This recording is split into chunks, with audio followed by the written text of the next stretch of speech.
Anyway,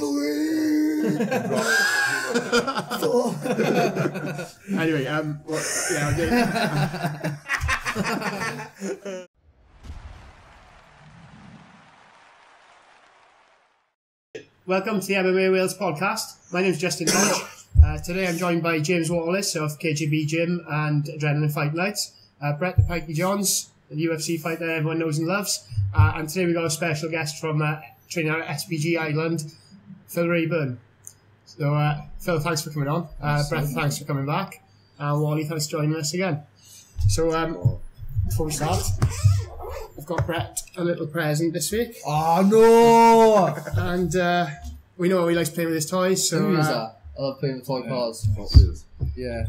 Then and now. Well, gonna go the project's being open it. Yeah. Is it a collector's item? So I open it. No, it's fresh from Tesco. You crack on. I don't know if we can play together. Oh, wow. I feel bad. We have races back and forth. I should have bought a section. I should have bought my one. Yeah, you should have, all four of us, we could have races at the end of the table. I used to hate this as a Yeah, kid. we had a little situation there when the podcast just What I tried to do, changes to everyone playing with cars. I tried to get the car that you had on your Instagram picture from America. Yes. But you know, you're limited this to That's nothing like it, but there you are, thank you.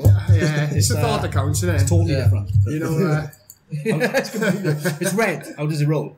Just roll. Yeah, it's nice. I think it pulls back and goes your hands. Is it? No, it is actually rolls. It's got good. Toy car, Quite well made, that. But, Wait, is it maybe? Some of them are dodgy suspension when you push them in, the wheels cave in and that. But Yeah. good buy. Very good buy. In this meant to be like an MMA podcast and a Hot Wheels one. it is, but you just love. I like a good Hot Wheels. I'm all about keeping people happy. So when I can't wait in the bath, see, I always use carts when I Push it around the bath. Yeah. It's nice to play in a bath. It's nice to play when they're empty. The bath's empty. Right then. So Phil, thanks for joining us. Really appreciate you coming on the podcast. Obviously, you're a Welsh fighter. You're known and loved by a lot of guys around you. A big following. Sort of veteran of the sport. But obviously, gone to train out of SPG Island. Yeah. Do you want to tell us a bit about your career? Yeah, I've been over there now, coming up, 3 years, 2.5 years, 3 years just after the summer. Just went over. I just had to get away, but it weren't to get away from it. Just had to get away from everything. I thought I needed to keep clean break from even my friends and stuff. I just needed to be on my own. So I kind of went out there and spent a lot of time by myself. So. Yeah. Do you feel like you've got less distractions towards your training over there? Oh yeah, I don't think there's anything else other than PlayStation and training, is it? So I'm just camper van, Call of Duty, FIFA, and then in the gym, back out, same thing. It's quite an extreme thing, obviously. We see guys every week, like me and Brett know loads of guys who dedicate their lives to this sport, you know, and Brett himself sleeping on the floor in the gym and stuff. Yeah. But you and John as well, John Phillips, you're both living in camper vans inside the gyms and stuff like that, you know. That, in my eyes, that's taking it to another level again, also, you know, and really dedicating yourself to be the best you can be. Do you feel like it's worth the grind? Yeah, 100%. It's worth it to the training because obviously is the different guys and the gym's open constantly. It's never shut, and you just ring people and we just meet up all the time. Or I'll stay in the gym and I'll be like, right, someone want to do this now, and then when they got to leave, someone else come in and do you want to do that? And so I can train all day, but obviously not hard.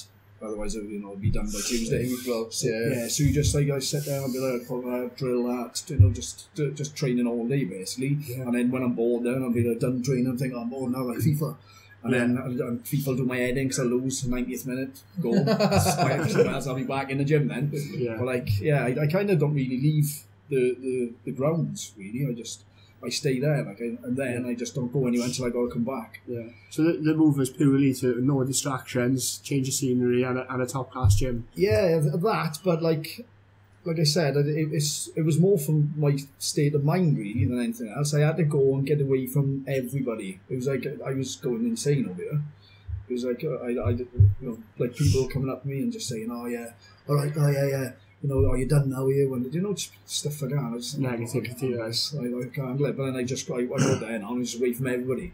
Like, because you had a couple of losses and just a couple of losses, and I don't know. I think when you lose, people are just over here anyway. People are like, oh, you lost. Oh, yeah, what are you doing now, man? It's like, I'm doing exactly the same thing. I'm going to pick myself up. I'm going to continue. 100%. Unfortunately, it's the British mentality. attitude. Yes. Like me and Brett were talking about this the other week. Both of us are taught in America and how different the people are and how they want you to do well. Where in this country it seems that like they don't really want you to do well. If they're doing well, they're like, oh yeah, I'm his mate. Yeah. But then when you start losing, they're more happy to jump on the bandwagon of, oh yeah, he's a twat anyway. Yeah. 100%. Something like that. Yeah. It's like, why do we want our own guys to lose? But what I will say, because obviously I was around at the time where Philip was talking about, I think his mental frame of mind, you know what I'm saying, makes it 10 times worse than it actually is. I mean, like, I was like, oh, people are saying this, people are saying, I'm like, no, they're not, Phil. They're saying it to you and you're misinterpreting it a little bit. Yeah, not all of it.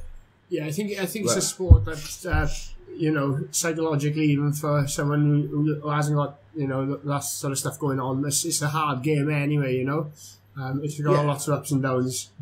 It's a lot, like, you know? I think someone said the other day, it's 90% mind, isn't it? The physicality, you see the guys who ain't physically capable at all, and then mental strength is ridiculous.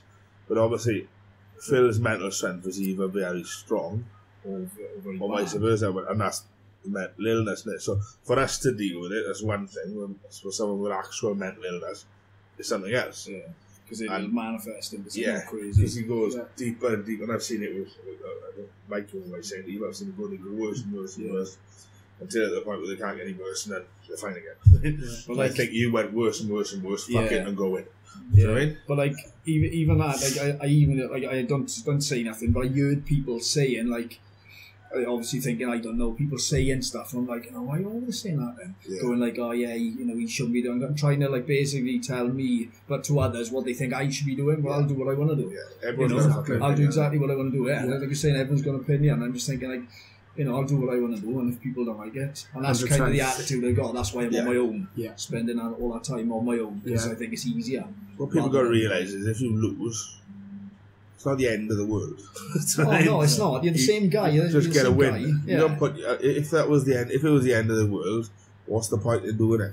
Yeah. And people are like, oh, it's over now. No, it's not over. If I enjoy doing something and I see a future in it, why shouldn't I carry on doing it? Exactly. It does matter. And after fight, even if something, you probably get the same. Even if you win, you come back home and it's like that post-fight blues. And like you told me the other day about it. You get like 2 or 3 days later, and you'll be like, actually, I'm not actually that. I won my fight, but I'm not happy. You know what I mean? And it's a fine crazy, line. It's a fine line between it. It's like a post-fight blues. Come back from Vegas. This time I felt exactly the same. Yeah, you must have had that as well, because I have it. I come back the night of the fight. Yeah, everyone's texting you. The day after, it's flat out, and the day after that, you're like, oh shit. I always found you even have to book another fight as soon as possible. You get focus. Yeah. Or you wouldn't, and then you get slip further and further from fitness. Yeah. Me personally, everyone go, like, right, let's get another fight straight away. Let's go on to the next thing. If you win, if you lose, like, right, let's try and redeem it. Yeah. And if you if you don't get a fight or whatever, there's more and more slip. Yeah. That was my thing anyway. Yeah. So, obviously, SPG is known for Conor McGregor. It's no small secret. Most of the people listening will know that that's his gym. Obviously, John Carpenter as well, massive coach and stuff like that. Do you get to see these big names like on a regular basis? Or? Yeah, a lot of time they're all on the mat. It's like obviously do the 130 and that. But Conor was there for a while, and then he went on. He was doing his own training for the box and that. But the 130 is like the main time everyone meets up. That's the class of the pro team.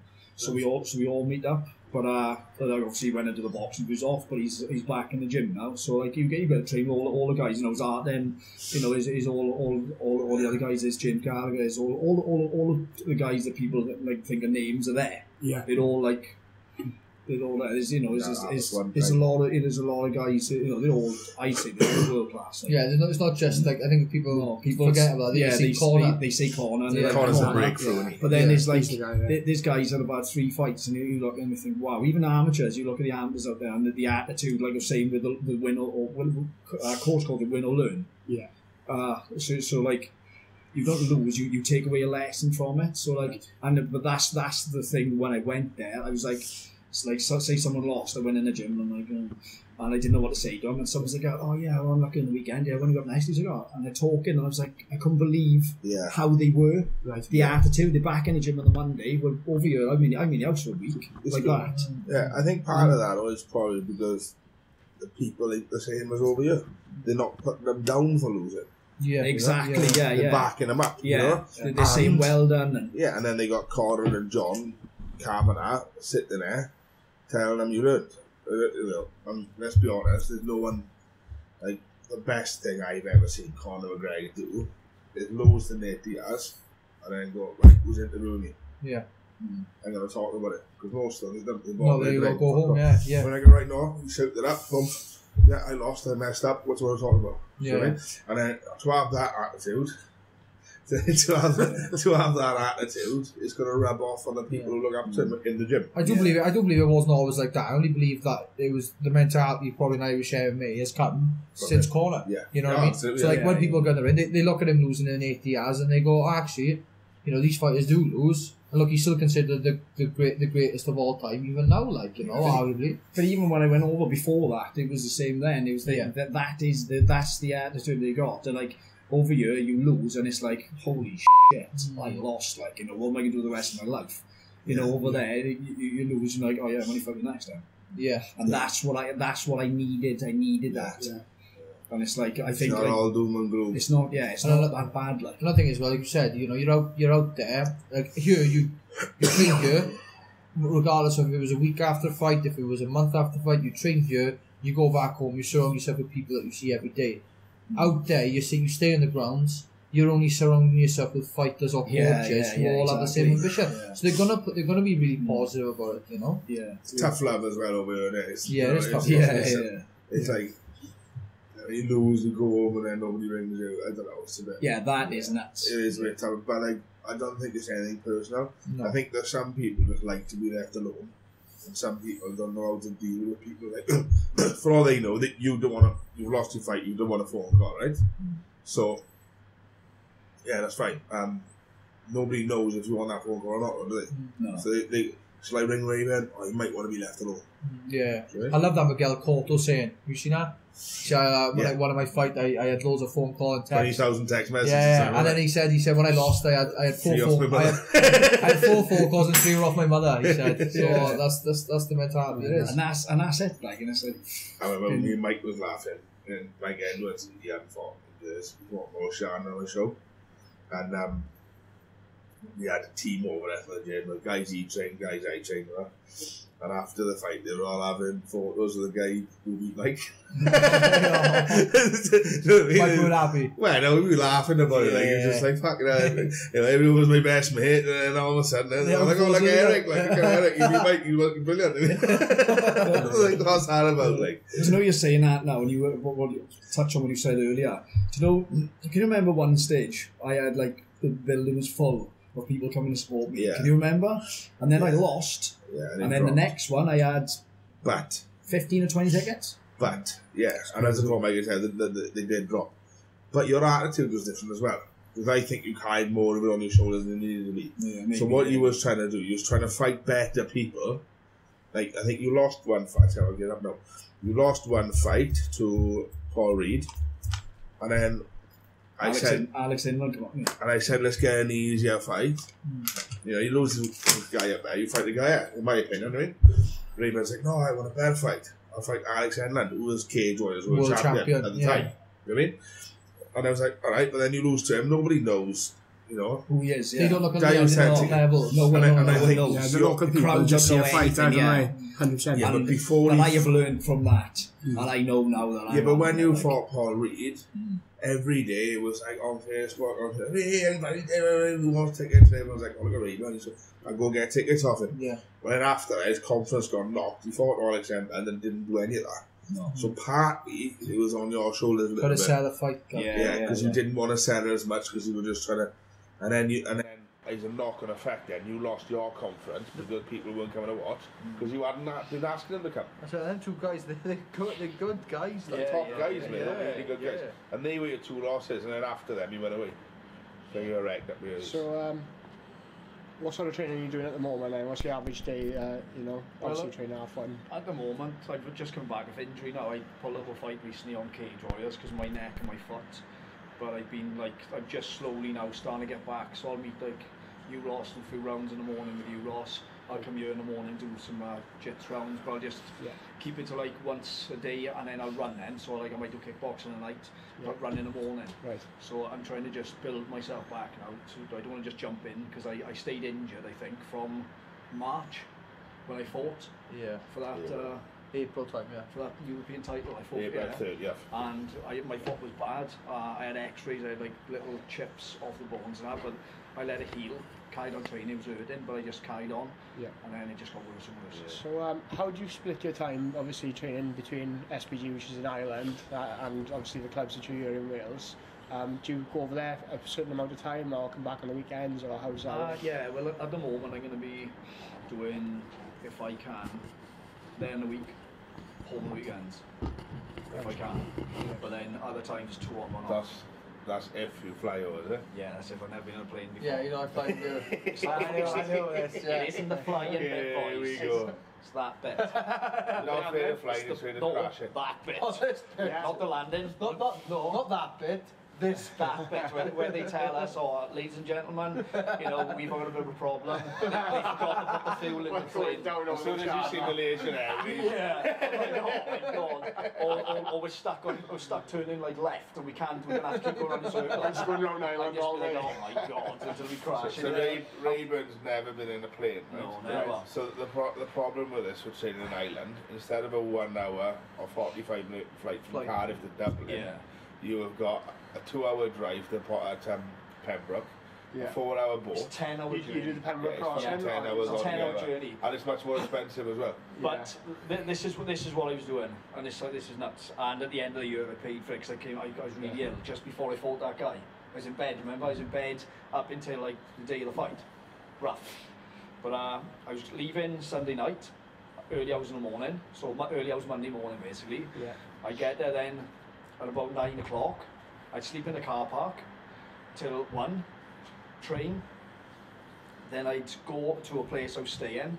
I'd train Tuesday, Wednesday, Thursday, Friday. I'd leave Friday afternoon, come back, travel through the night, get back Saturday morning. Right. Spend Saturday morning, Sunday, back Saturday, early hours, Monday morning, back out. So I was 2 nights a week with no sleep. Getting there, training with no sleep, and in the end, I was just, I came down really ill. That's no good. That's hard going. Yeah. So we're just going to take a break here. Cool. Do you want to just give us a tune before we finish off the first half? You were singing.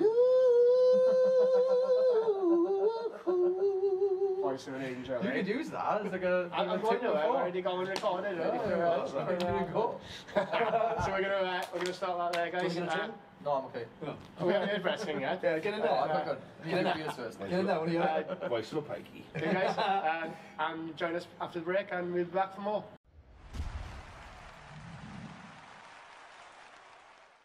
Welcome back. Where were we? Playing with Hot Wheels cars. Yes. Raeburn was telling me a story about what he used to do with his Hot Wheels cars, which I thought was absolutely hysterical. Well, not so much Hot Wheels, any sort of, when I was younger, I was really destructive. I used to smash everything to bits. I was looking at it and I was thinking, it's put together, like I said, it's put together well and that, because some cars you get and you hit them with a hammer and the bottoms will come off and they go flat and that. So what I used to do, everyone else would play with their cars, I'd smash them a bits, and I'd have my own junkyard, so I'd make like a scrap yard.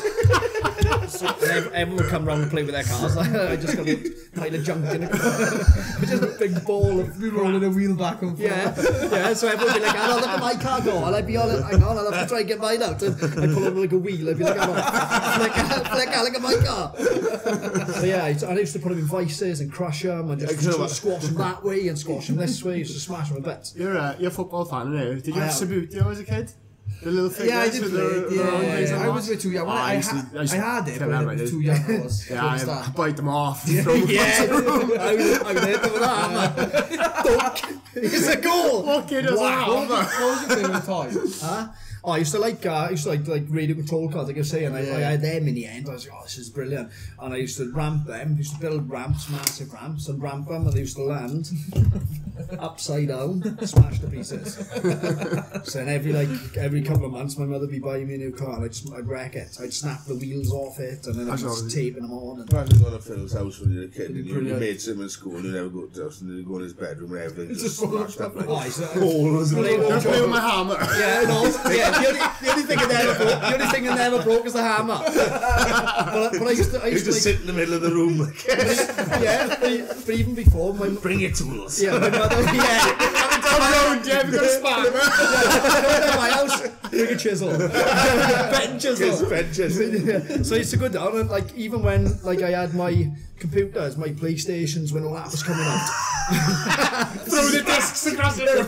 Snap the game, headbutt in the controller, smash them up that. No, but I like people come over and I was like, oh boys, I'm sure I can get the Master System, was it? Yes. To work on the Mega Drive. I was like, I can get the Master System to work on the Mega Drive. I know where he's going with this. So I stripped it down, pulled all the plastics off and rammed the game in, and I pushed it down, snapped everything, pushed it down, turning it on like that. But it didn't work. And people are like, oh, it's a 16-bit, that's only an 8-bit. I was like, oh, I'll get it to work. Put it in, I just wrecked it. But I'd smash everything a bit. So your favourite childhood toy was the mallet? Yeah, the hammer. They're coming around tonight, what's your biggest hammer? Yeah, digging the claw in like that. Stuck to it. Anyway, right then, let's talk a bit about MMA before we go off track. So, what you got coming up then? At the moment, nothing really. I'm going to try and get out to Ireland now within the next couple of days. Yeah. But how to get it? I am driving, but I'm coming back by that. Hopefully it doesn't look I just hope the pilot hasn't got the hammer trick, like, half lane is coming down there. You know when our flight is? I think my missus is coming over to meet me. As well. You're not a big fan of flying here. You got this. No. You got this. It's easy. I got a pyramid of fear, and flying is more or less the top. Like, man, I'm just like. So what's the bottom there? What's the most less fear thing? Toy cars. I don't know. Yeah, toy cars. Spiders was on the list, but I'm slowly starting to hold spiders and that now. I tell you what was good, right? I was scared of heights. I don't know if you heard this before. I was petrified. I got put on a skydiving thing in work, and I was like, nah, this ain't happening. So my way of dealing with it, I went to Swansea Airport and I booked the skydive. I was thinking of doing the same thing to jump out. Yeah. I think I honestly think 100%. It's probably the scariest thing I've ever done, but probably my biggest sense of achievement when I feet touch the ground. And I 100% think I'll come jump to you if you want to go and jump. I was going to if you want to do it, I'll come down. We'll get it done. We do it for charity or something if you want. That'd be good. Jump for mental health or whatever. Jump for mental health. Kill for that, boys. I don't think you taught these guys. That's what I was going to say. You know, just to check a spanner in the works, I had one booked a few years ago in Swansea, and the day before they rang me and said it depends on where. But one of the wheels was missing on the fucking plane. Oh, don't say that. I swear to God. And I was like, what are these wheels for? You got a spare? No, but to know that now, that I can handle that. Because it didn't take off. Yeah, other than that, because I'm going to jump out anyway. So like, if I was in the plane and they go land anyway, if they go, it's going to crash. I'd be like, oh, okay. So I'll jump out. So your fear isn't actually going on the plane and flying. It's the dying bit of the crashing. Yeah, that's my fear. It's the flaming inferno. Well, I tell you what, there's nothing like seeing Swansea from 32,000 feet. Yeah. Honestly, fantastic. Yeah, but we'll chat offline and we see if we get something together, and that awesome. I'll over to that. Could do that. As it's coming down, that's me. And then I walk off. I used to think I was younger. That's what I thought when I was younger. I used to think I was younger. I'll just jump on that. I remember over the last, like, I don't know, few years, myself and Marley have tried to get to fly a few times. Yeah, loads of people have tried to get to fly. We tortured him. I remember, I think it was Brett's first Titan fight, was it? Yeah, and he was in Alabama. Yeah, and he was like, "Oh, can I get out there without flying?" I was like, "No, that's a fucking journey." Yeah, you're gonna need a bigger cargo ship. You're gonna need a bigger camper, man. I can imagine a big American fucking. Yeah, I'm sure there is a way. I'm sure there is a boat. 2 weeks after the fight. It takes something like 2 weeks. Yeah, it's not the 20s now, mind you. You know, you can fly over. It's not quick enough. Yeah, I bet like 10 hours on a plane. Yeah, I'm gonna fly. I'm gonna fly something. Yeah, it's gotta be done. Knock off your bucket list. I want to be on that flight. Yeah, he's brilliant. Torture him. But like my biggest worry about flying is that they'll escort me off. Because you're so panicky. Because I'll be, oh my god, something's going to happen, it's going to go down, and then they'd be like, oh my god, we have to get him off the plane. Like. I don't particularly like. I'm not a big fan of flying either, to be honest. But I think you got this. I remember my coach Andy is scared of my kickboxing coach. He's scared of flying, and he told me, but then he's like a proud old guy. Right? He said I hate flying, right? And I let it go. And then I was fighting in Galway, in the other side of Ireland. Right? So we were flying from Cardiff to Galway, I think it was. And it was me, Andy, and a guy, Chris from Swansea. He was fighting on. So Andy now, I completely forgot that he told me he was scared of flying. But he'd flew. So then there's 3 seats, aisle, it's a small plane there, 3 seats, aisle, 3 seats. So Andy walks on first now, he's the coach, and he sees the seats. Oh, does anyone want to go in the window? And I knew straight away that he was scared of flying. No, go on, Andy, you go by the window. Go on, you go by the window, right? And he was like, you sure? And you could tell he didn't want to go by the window. And then he went by the window, I sat next to him, and Chris said, you know, the small planes, like big planes, where like they hardly move, do you mean? Yeah. But the smaller ones are a bit shaky, do you mean? And it's the difference between a motorbike and a car, I suppose. Yeah, I think going to Ireland. When I kept on like, calling out fucking shit. On the way back, he knew he clocked on, he sat in the island. That's the thing, you're going to Ireland, the planes are quite small. When you go to America, you're on like a 434. Boeing 747. Don't even move. Don't tell one other funny story about small planes I've had. So, in Thailand, the planes are two seats in the aisle, right? And the island hopping all the time, the little planes, right?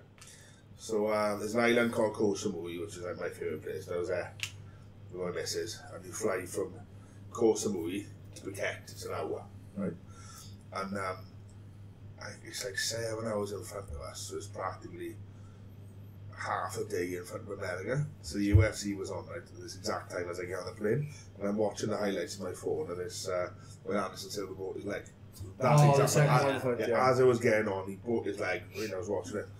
Someone was watching it live on their phone. Anyway, they sat me right at the front of the plane with my missus on the right hand side, front 2 seats, and this big Kiwi guy and his missus the other side of the front 2.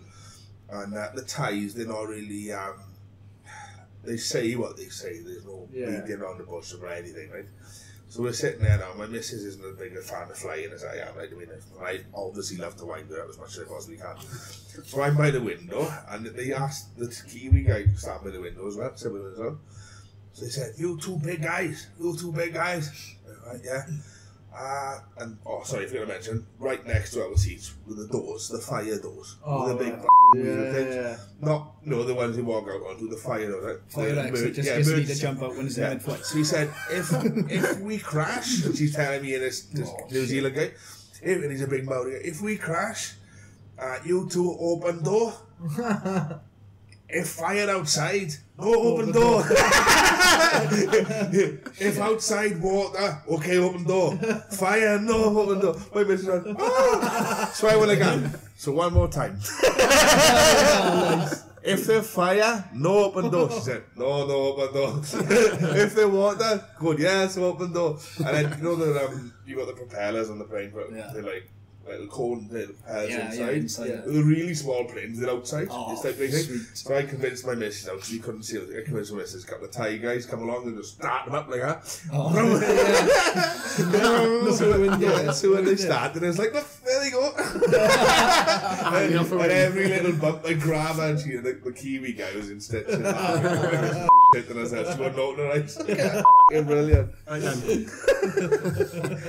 So your Dublin flight, I can't wait, I'm going to be here. I'm on the floor like that. No one touched me. Did you get a parachute? Yeah, I did. I was thinking that. Right then, moving on anyway. So a lot more closer to home, UFC London coming up. So obviously we got some Welsh fighters on that.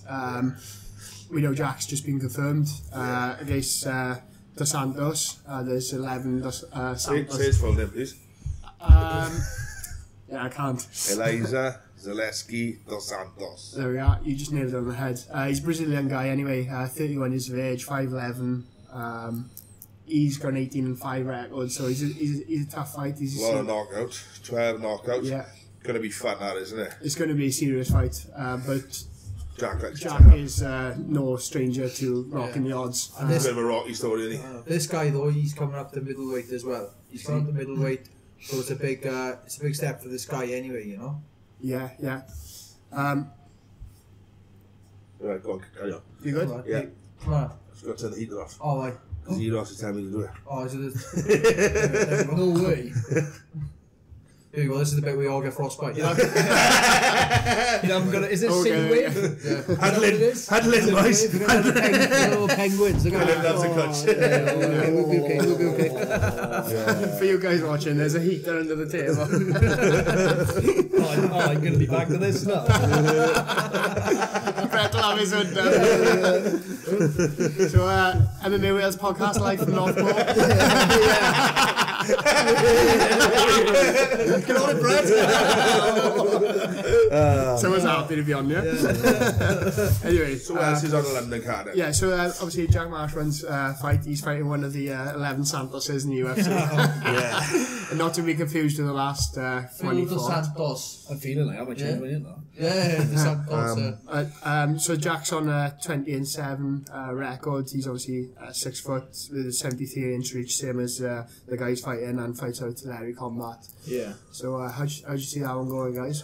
Like I said, the guy's got 12 KOs, 2 submissions. So you can understand he favours the striking, you know. But like, all fairness, he can wrestle as well. I've watched one of his fights. He can wrestle, but I think he's got middleweight to this one. You know, he usually fights at 170, and he's fought good guys. Like Lemon Good's another good guy. Lemon Good was a guy who got all the way to like the Bellator finale and fought for the Bellator title before. Yeah. The guy he's beaten here, Omari Akhmedov, recently fought on the Cyborg and the Santos card, and he ended up drawing with a guy called Martin Vittori, who's a very good Italian fighter. Yeah. You know, so like, you know, I don't know how big he's gonna be, but like, for him to go up to middleweight, he has to be a big welterweight, you know. Right.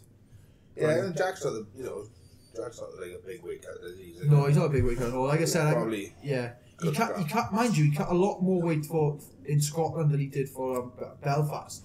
Belfast, he didn't have much to do at all. But in Glasgow, he cut a bit. Like, in all fairness to him, and as I say, the thing is with this sort of a fight, it does favour Jack's. You know, he likes a rocky story, doesn't he? He likes to take a few punches and then come in and then get the crowd behind him, and it's the sort of fight where it's a bonus maker, really, isn't it? It's that sort of a fight for Jack, so I think that's going to be exciting. So Jack, obviously a Welsh fighter, getting the call up, and more recently, obviously your good friend John teasing us on Facebook with a potential fight coming up. What would it mean for you to see John on the London card? Oh, it'd be brilliant. You know, he's had a couple of things now where he's going to fight and he hasn't been able to, so it'd be quality to see him on there. I got a feeling it's going to happen, isn't it? Yeah. Especially for John, like obviously he's done it from the start, really. You know, the first couple of probably one shows. Of the longest. Me and John, same Mike. like. Because Mike and Mike Edwards, like we were all the originals. But if you look around when John's had how many fights he's had since, it's like, what's it, 20 odd days. I wasn't born in the 90s. I think his records. There was no one. His records on Sherdog's 21-6 on Sherdog. That's yeah, he probably had more than that actually, and I'd say the boxing and stuff in between. Yeah. K1 in between. Yeah, K1 as well. Yeah. And yeah, I mean, he's been campaigning for a longer amount of time than anyone, I think. So, I think it was well overdue. This was, and he has been unlucky the last year or so. Yeah. With the Americans and the fights and not happening, you know, we all screaming for the European card. We had the operations went a bit worse than it was supposed to. I don't know whether he is on London, but London would be a more. It makes sense to have him on London. And I bet you for John, especially because now Jack's on it. Yeah. And especially for John, I think for him to put them UFC gloves would mean a big thing for him. I know he was campaigning for Jack. Obviously, he wants that fight with Jack, but you know, maybe that'll happen one day. Who knows? But, maybe. I mean, I personally think it's a good thing that they're not fighting each other at this time. I think that there's plenty of other people out there for them to fight. Well, what fight should they do? That's the question. I mean, a guy like them both. Obviously, John, I know better. I like watching them both fight. It'll be a bittersweet sort of fight, wouldn't it? You know? Yeah, definitely. It'd be a great fight, but it'll be a bittersweet. I personally rather see like all the Welsh guys fight guys from away and just tear it up and all get. I don't want to see them all win. I don't want to see them lose. So there's no one of them has to lose in that fight. I think it's to solidify who is the number one middleweight in Wales. I think that's what John wanted at the time. Yeah, I think now it was sort of like, right, I'm in the UFC. Let's concentrate on bigger things. You got a choice of 40 other fighters you can pick from. You know what I mean? I think at the time he wanted to say, hang on a minute, now I should be the there. best. Do you know what I mean? I think that was what it was. But but one way or the other, it's exciting times coming up anyway. Yeah. And look forward to you. So I have to go to a show where the three of them are on. Oh, it'd be amazing. I was hoping for that, to be honest. I was hoping that the three of them would be on there. Obviously, I've ticket for that. Yeah, I've had no obviously call up for that yet, you know, so I don't know what they've got planned for myself, but you know, if you know, Jordan's giving us teasers, Jack's on there, you know, I haven't had no inkling on it, so it doesn't look realistic for me, but I'm still going to go up there and support the guys, even if I'm on the card. If I'm not on the card, you know, I can't wait. Do you think maybe it's because obviously you're ranked 13 now? Yeah. They can't just give you anyone now. You've got to have those top level guys. Are going to check on yeah. And so if it's not the right one now. No, for me as well. Like, you know, obviously we've been climbing ever since we got UFC, and the next, you know, we got the top 15 like we said we would. Now we're looking at creeping to the top 10. So you know, we'll see. Yeah. I think the talks where we're at now, the main event in this thing versus Vito. I'd love to watch that. Oh, that would be great. If you're going to give both of them a time and fight, chuck them out in London, innit? Because Vito was supposed to fight in, was it Brazil? No, it was last weekend. Last weekend. Where was that? I was in St. Louis, Missouri. That's right, yeah. And he didn't because Uriah Hall had a bad cut and got ill. So then they were like, oh, he wants to go to fight Bisping in London. So for his retirement, so both for the retirement. Yeah. And it's a fight that Bisping won because of the previous fight. Yeah. And it was he was on pet. To be fair, he was. Yeah, I'd like to watch that for Bisping's sake. You know? It's a nice one for him. Yeah. You know? I watched that fight back when he went behind enemy lines. He fought in Brazil. You know, he fought the most jacked up Vito Belfort out there. You know, I think of the fights previous to that, he knocked out Luke Walker with the spinner back. Before the USADA come in, Vito Belfort looked as if he was reborn. Yeah. It was Vito. A couple of years later, Pence, hello. Yeah. Boom! There's Vito, this monster of a man. Knock him out. I think the only one he did was Anderson. Yeah. But, that was early on in the fight as well, you know. Anderson's a freak as well, where he was then. So obviously watching, I'd like to see, you know, not many people like Bisping. I don't mind him, I like him, you know what I mean? But it'd be nice to see Bisping get that one in London, last fight, you know, out with a bang, you know. I don't want to see him fight nobody else, really. No. The Belfort fight was something, when they said they wanted to put on the card, they wanted to retire. The first name I thought was Belfort, so. Yeah. No? Yeah, there was a big retirement on the last London card as well with Pikey. Yeah, it was. So, that was crazy. You know, obviously, you know, I'd love to have fought on the card, but being in the front row and watching that firsthand was nuts. Even though obviously you know, in a different light, I would love to have seen him pull off the win, but you know, I didn't. Let's fight if it happens. But it was afterwards, you know, watching him leaving his hat in the cage and stuff. Powerful stuff. You know what I mean? Powerful stuff. Yeah, I think we're going to see that again if it's Big's last fight. It's going to be another emotional night. Yeah, definitely. So yeah, good card. Yeah. So there's a lot coming up over the next 2 months. It's pretty mental, to be honest. Coming off MMA slightly. Your coach Ashley Williams, one of them, is fighting on EBI, which is the Eddie Bravo Invitational, submission only out in LA. So we want to wish him the best for that. That'll be on UFC Fight. What week's that one? Featherweight? It's under 66. Featherweight. 16-man tournament? I think it might be 16. Is it 16? Is it 16? Normally, isn't it? Or was it 8? I thought it was 8. Oh, it's more than that. It's about 16. Isn't it 9? You just got to I had to do that.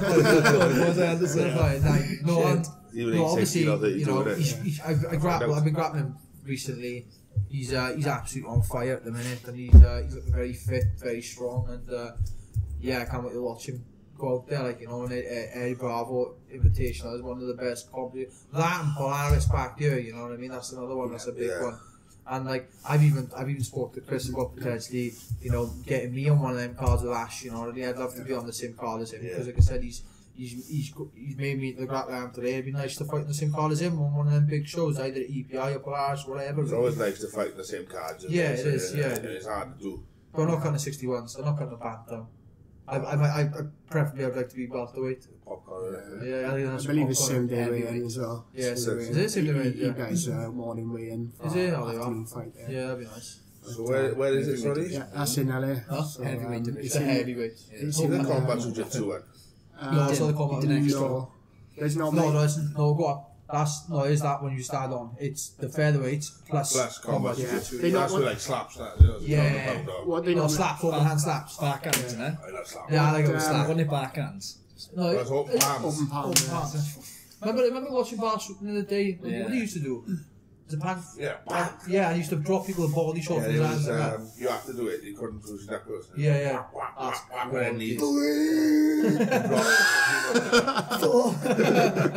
Anyway,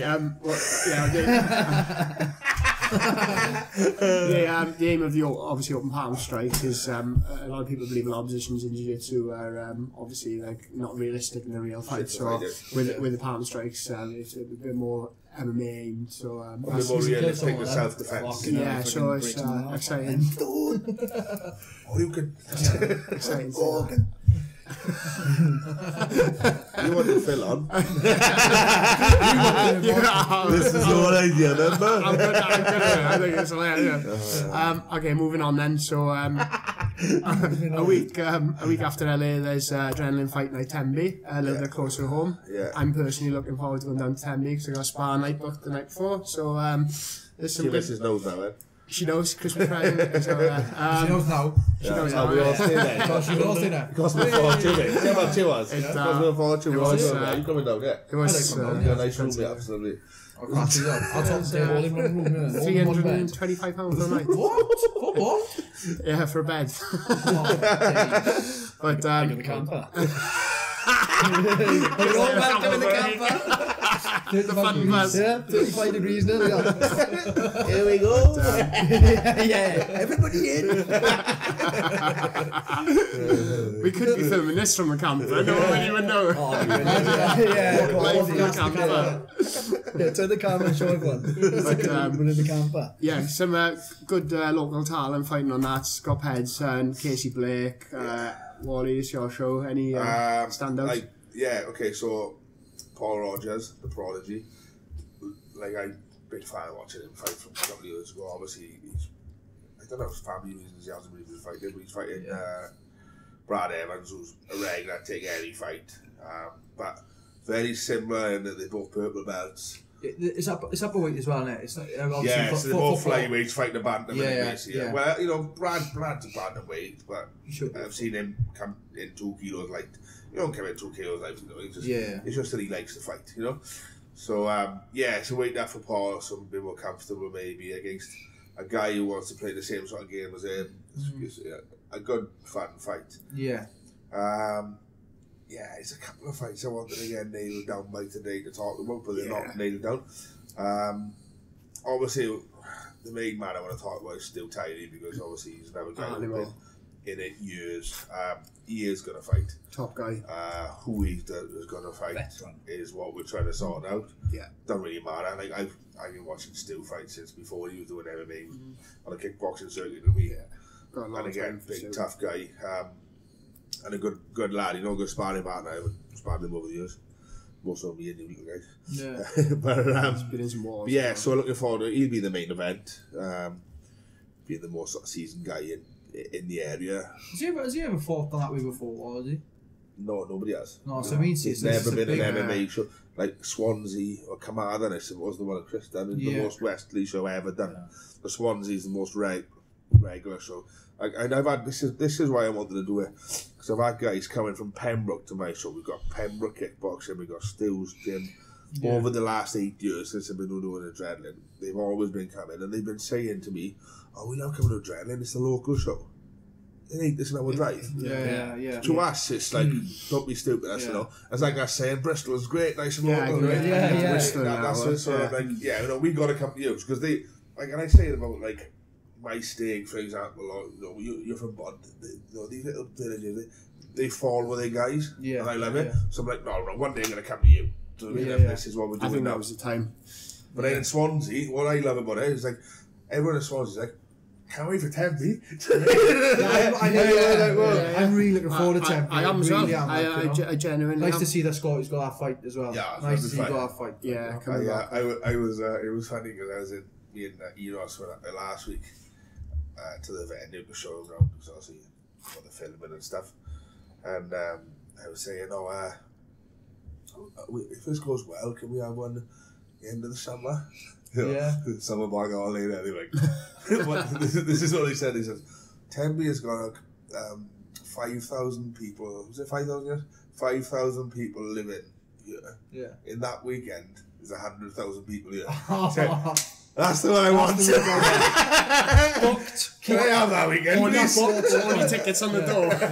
Standing room only. Tickets on the door. Beer prices go up. So moving on from that as well, Cage Warriors 91 on the 3rd of March. Big names on that again. Yeah. Yes. Any standouts for you guys? I'd like to see Josh Reed come back after his absolute bomber in Nathaniel Wood. I love that. I love great that fight. I love that great fight. You know, for me as well, obviously Josh is the back division. He's the second man there, like, you know what I mean. And he was nice, and he's a nice guy as well. But it'd be nice to see him get back from that. I absolutely love watching Chris Edwards. Yeah, brilliant. I tell you what, the way like not many people use jiu-jitsu like he does and everything. I don't know, using butterfly sweeps and stuff. Like I see people do on the mat all the time, but you know to pull it off in the middle of an MMA fight. It's really good to watch. And a lot of guys forget that Chris Edwards was actually one of the first guys.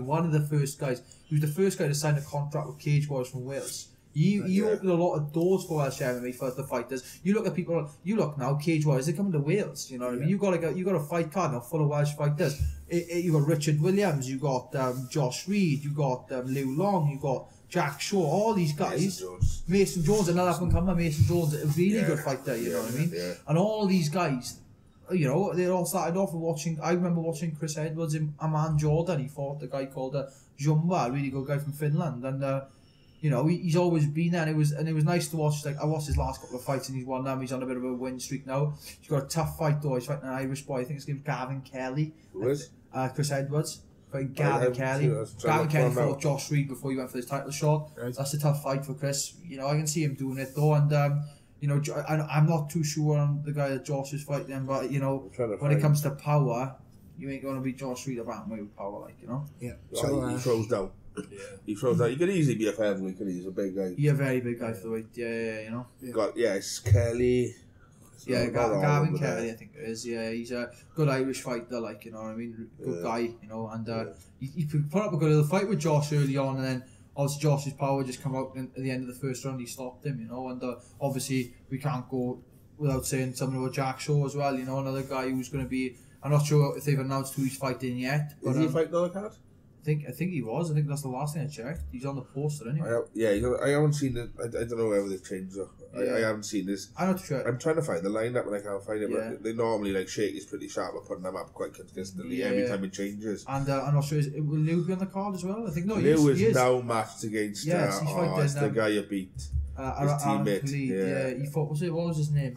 That's another guy I like watching, like Aaron Khalid. Yeah, you know what I mean? He just brings the fight. You know what I mean? It's like, you know, you watch like someone like Aaron Khalid, and he's always in a good fight. You know what I mean? I remember watching him years ago. He's always been in that barn burner, and I love. What was the fight he fought? Alex Enland's protege. No, Adam Proctor. I wrestled Adam Proctor. I fought Adam Proctor. He's phenomenal. Yeah. And Aaron Khalid just caught him on his off day, you know what I mean? And he managed to stop him in the, I think it was like the second round or the third round. And it was a good fight, you know? Yeah, and he's only lost on his record, isn't it, still? Yes. He's had like Northern Fight of the Year or something.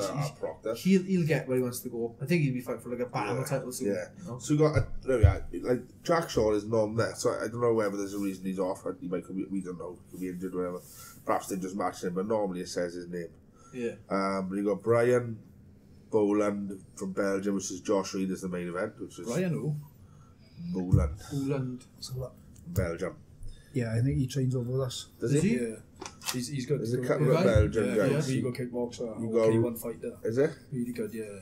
You got Tough. Ross Houston from Scotland fighting Liu Long, who's the guy who beat Khalid. And to be honest, he beat Khalid pretty. He was strong, really. You know what I mean? Very strong. He beat him better. He looked quite big for the weight as well. Yeah. Fairness to him. Yeah. Then you got Donovan Desmay from Belgium as well. Donovan Desmay, bald head. Yeah, I don't know. Yeah. He's fighting Franco Richard Williams, a lightweight, is it? He fought Cosman 2-2. Yes, he beat Cosman 2-2 because that's one of the ones I had to watch when I was going to fight Cosman. He don't train over there, was he? No. Because he's a Belgian guy. So he trains with Brian. Is it Brian? Yeah. He trains with him. In Belgium. But I've seen because I've seen them come out together, cornering somebody. Not so long ago. It's a good little amateur fights there as well. Actually, looking through the list now. Lawrence Tracy from now he's fighting Mason Jones. Yeah, that's a good fight. Lawrence, he had a spinning hook kick knockout before as well. Yeah, his striking. He beat Josh Ellis, didn't he? Yeah, he fought Josh Ellis. Yeah, he MMA Mason would be a good fight because that's a scrap. That's what I mean. See, this is a good. Like, I look at Mason as a technically very, very good fighter. You watch his fights; he's technically brilliant. Lawrence Tracy. Traditional, and he's a very traditional. Yeah, he does a lot of them. He's done judo. I remember watching him for the ranks in judo. You Pro know boxer. I mean? Pro boxer, you know what I mean? Brown belt. Jiu-jitsu. She's got the all on package. But Lawrence Tracy, the best way to describe him is he is a fighter. He is a fighter, you know what I mean? He'll fight Mason in that fight. He's very much chin up in the air, throwing kicks and punches, and he sort of not chin up in the air in a bad way, like obviously. Like a McGregor sort of like, exactly. But in a way, a distance fighter on his feet, then, isn't it? You know, he's not like everyone's trying to do this today with him bloody hands and McGregor, but very few have got that traditional sort of in and out stance with him. Because you can't just do this and stand still. No. You know, but that's a great scrap. That's a great cut. Phil Wells, right? I love watching Phil. Like Phil Wells, a mate of mine. He's trained by Dan Hughes in his striking, who's one of my best mates. Always comes to fight, always brings that in the same. I don't know the guy he's fighting, Dan Cassell, but I've heard it's a fucking good match. Good matchup, yeah. And it's nice to see Jason Jenkins on the card because he didn't go out from last time. I like Jason, he's good. Yeah, he's a good guy. Cool. So, there's a couple of other events. We won't touch too deeply on them now, but Budo 28th in Swansea, March the 10th, followed by UFC London, March 17th. And that's followed up by Adrenalin Fight Night's Black Tie event, which is in Manor Park on March 24th. But we'll come on to that. Have you started match for that? No, I'm touching on it now. I want to try and wrap 10 up a minute.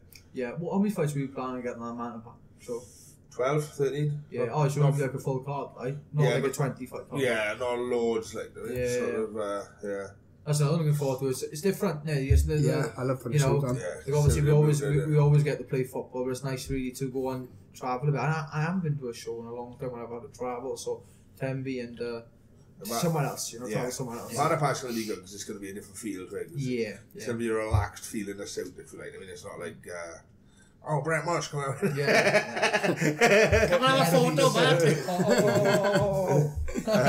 I might have to buy new flip-flops for this one. You'll be fine with your back props. I threw his flip-flop over the balcony just now. Back now.